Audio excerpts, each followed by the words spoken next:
Hi guys, and welcome muli sa another episode ng Aling Oday's Kitchen. Gagawa tayo ngayon ng papaitan or pinapaitan. This recipe is my dad's well-loved recipe. And here are the following ingredients.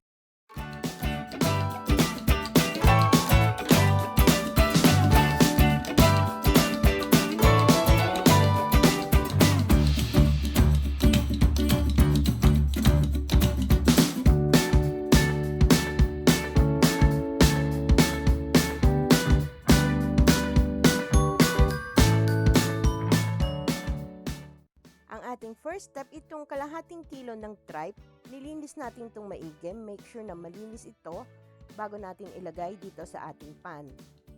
Ilalagay na natin yung 1 piece ng chopped onion. At ilalagay na rin natin yung 1 inch ng ginger root na cut into strips. Ilalagay na rin natin yung half a cup ng vinegar. At lalagyan na natin ito ng water. Make sure na nakalubog yung tripe sa tubig. Pakukuluan natin to for a minimum of 1 hour or hanggang sa lumambot yung inyong tripe. Pwede din kayong gumamit ng pressure cooker. Ito na yung napalambot nating tripe. I-cut natin to into small pieces. Depende sa inyo kung gaano kalaki ang gusto nyong size.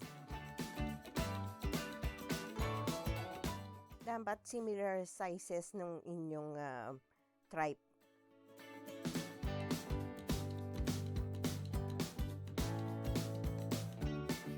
Gumamit ng beef or goat liver, kidneys, at meat cut into small pieces.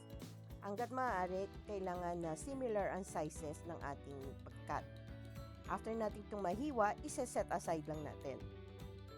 Dito sa ating pan, magpe-preheat na ako ng oil at igigisa natin itong 2 pieces ng finely chopped onions. At gisa lang natin to hanggang sa lumambot yung sibuyas. Then, pwede na nating i-add yung 2 inches ng ginger cut into strips. At i-add na rin natin yung 5 to 6 cloves ng garlic. Igigisa lang natin to hanggang sa lumabas yung aroma ng ating garlic.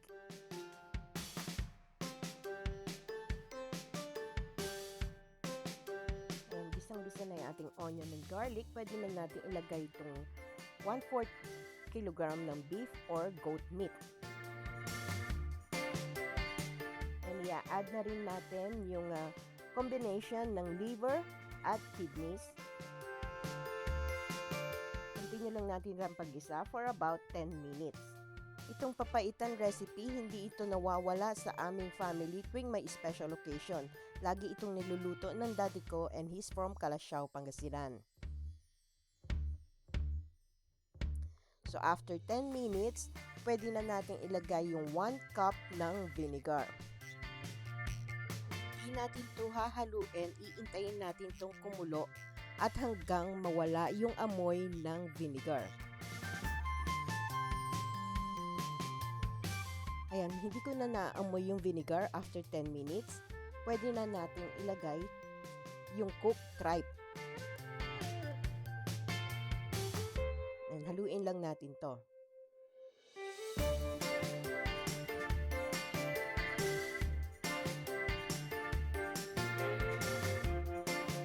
And pwede na natin ilagay yung 1 to 2 tablespoon of Apdo or bile. Adjust nyo na lang kung gaano kapait ang gusto nyo. Continue pa natin ang paggisa for another 5 minutes.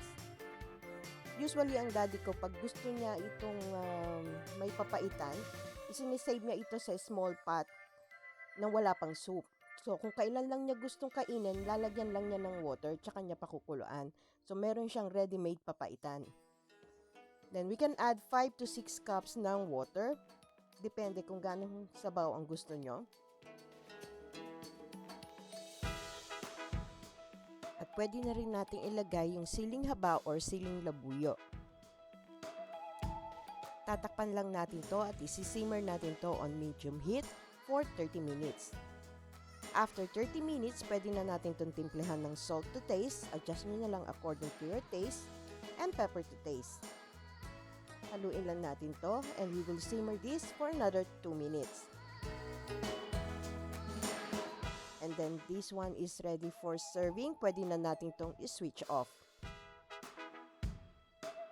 And there you have it, our papaitan or pinapaitan.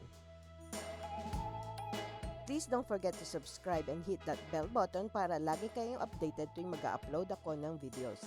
Ako po si Aling Oday. Salamat! Bye! Please follow me on my Facebook page, Twitter, and Instagram.